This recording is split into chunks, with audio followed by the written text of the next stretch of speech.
Welcome friends. Today we are going to talk about the second part of Introduction to Human Anatomy. In this particular part we are going to talk about the directional terms and the body cavities. So first of all, the directional terms of the body. Directional terms actually means they are precise in brief, and for most of them there is a correlative term also. That means that can be its opposite also, or it can be synonyms also. Because of the bipedal and upright stance of the humans, like we talked about the anatomical position, some directional terms have different meaning for humans than the other one who are quadrupeds. So certain terms are going to be changed, and also we have to keep in mind that certain terms are changed when we are talking in the concepts of intrauterine life or when we are in the uterus or during the pregnancy. So certain terms will be changed, but most of the terms are very simple.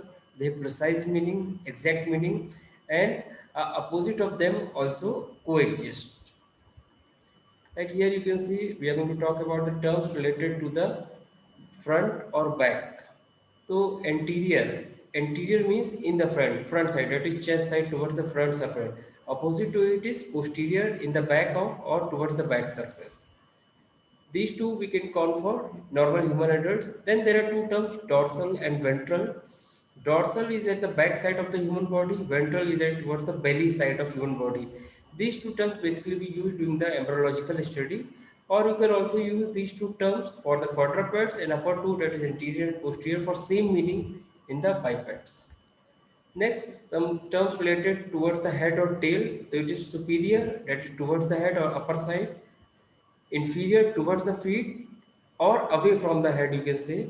For these two terms only in embryological studies or in quadrupeds we use the term caudal, that is at the rear or tail end, and cranial towards the head end. So whenever we compare the thing which one is superior, which one is inferior, we can use these terms, and when no reference point is given, the reference point is head or tail.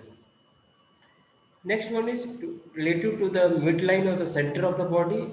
Medial means towards the midline of the body. Lateral means away from the midline of the body. Deep means on the inside, underneath the another structure. Superficial means on the outside. Like skin is superficial, muscles are deeper to it. That particular muscle is medial side, then there will be lateral side also. In between these two, medial and lateral, sometimes a word is also used known as intermediate. It simply means between two things. So medial, lateral, they are consigned with, or the reference point is midline of the body or sagittal plane, mid sagittal plane. You can see the previous video. And deep and superficial are from the upper point or towards the surface or away from the surface. Like in dissection, we do the first superficial, then we go to the deep part. Then certain terms are related to the appendages, like proximal. Proximal means closest to the point of attachment of the trunk. And then there is distal, that is furthest part from the point of the tail. If you see your arm, the fingers are the distal and the shoulder will be your proximal. These terms are correlative, always remember. They will change with the point of reference also. But if no reference point is given, always the midpoint of the body or midline of your body is the reference point. Always remember. The proximal, then distal, you can see the diagrams also. Then there are certain body regions, like knowledge of the external anatomy and landmarks of the body is important in performing a physical examination and many other clinical procedures. For this purpose, the body is divided into certain parts as per our need. Here, first of all, we are talking about two major regions called as axial and appendicular. Axial means axis, which includes head, neck, and trunk, which comprises the main vertical. This vertical axis, head, neck, trunk. So this vertical axis, whatever follows this particular region, it will be axial region, and whatever is attached to it, like our limbs, like our lower limbs, upper limbs, our limbs or appendages attached to the body axis makes the appendicular region. So basically, there are two regions: axial region and appendicular region. Axial region is the main axis consisting of head, neck, and trunk, and any other thing which is hanging with the help of this axis will be known as appendicular. In detail, we can see axial region consists of head, neck, and trunk.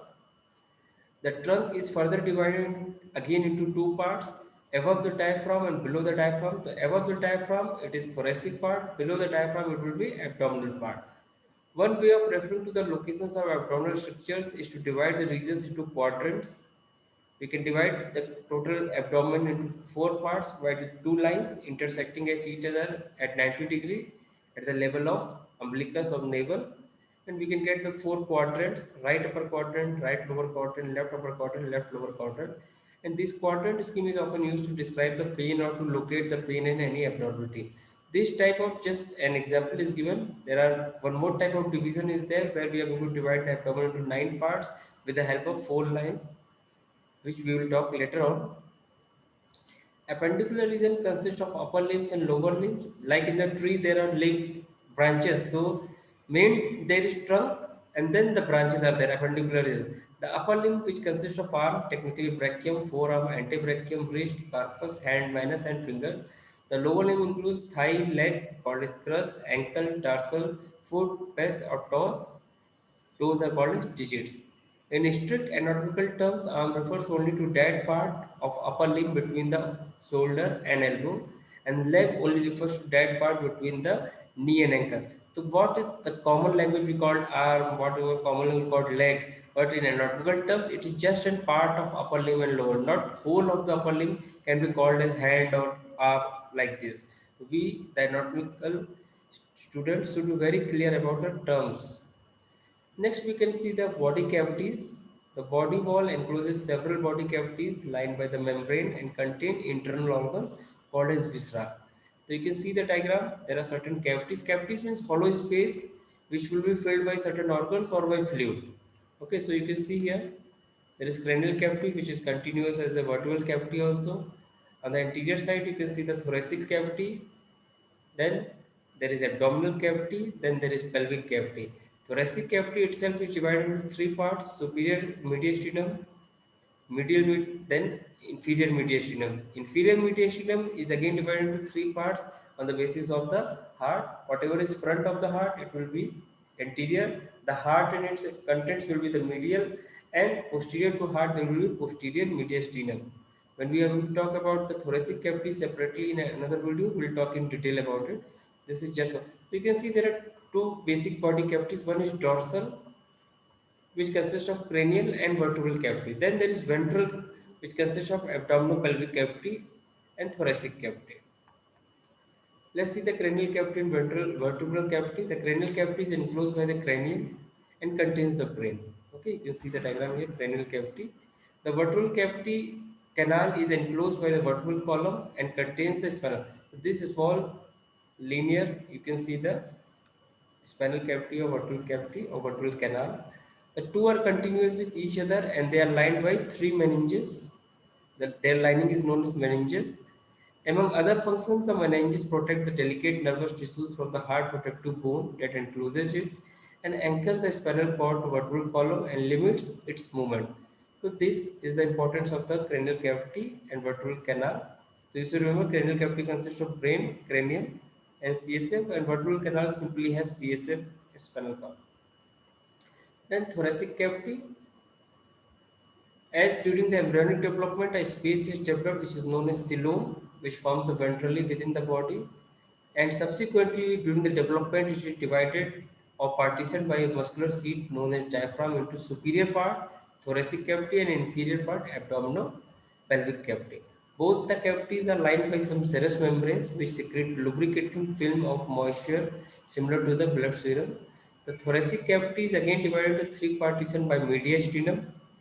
Mediastinum is the region between the lungs. There are two sides. There are lungs, and middle part will be known as mediastinum, extending from the base of neck to the diaphragm, occupied by all the major organs like heart, major blood vessel like aorta, connected to it, the esophagus, the trachea, the bronchi, and the gland called as thymus. As I have already told you, this particular region will be again divided into superior and inferior by an imaginary line, and inferior one will be again divided with the help of the heart and its covering into the anterior, medial, and posterior mediastinum, which we are going to talk in the some other view. You can see here the color coding is showing you the anterior mediastinum, this part, then the heart units contain medial mediastinum, and then the back portion will be known as posterior mediastinum. So this is the division of inferior mediastinum. Then we can talk about the pelvic cavity. Abdominal pelvic cavity consists of two cavities: abdominal cavity superiorly and the pelvic cavity inferiorly. They are separated by bony landmark called as brim of pelvis. The pelvis which is present above to it there is abdomen. In the brim or below to the brim there will be pelvis or pelvic cavity. The abdominal cavity above the brim contains most of the digestive organs as well as kidney and ureter like stomach, liver, pancreas, kidneys, ureter, everything is there, spleen. The pelvic cavity which is below to the brim is marked narrower and tilt posteriorly. It contains of rectum, urinary bladder, urethra, that is excretory organs as well as the reproductive organs. The abdominal pelvic cavity contains two layered serous membrane called as peritoneum. The parietal peritoneum lines the cavity wall, and the visceral peritoneum turns inward from the body wall and wraps around the abdominal viscera, that is organs. So there will be two, one which is on the cavity and one which is lying on the organs, that is parietal and visceral. And between them, there will be the space will be there that will be called as peritoneal cavity. Peritoneal cavity is the space between the parietal and visceral layer, which is lubricated by the peritoneal fluid. You can see the again the diagram, especially the lower part. This is abdominal cavity. Here there will be brim. So this is pelvic cavity. This will contain all the organs of digestive system like liver, stomach, pancreas, intestine, and here there will be excretory and reproductive organ specifically. And this total system will be divided into two parts by diaphragm. Above to it there is thoracic cavity, below to it there is abdominal. Basically, you have to remember dorsal cavity consists of two, cranial and vertebral. Ventral cavity consists of rest of the thing. So this is for the second part. In the third part, we are going to specifically learn some terms related to bones, muscles, and vessels. Thank you.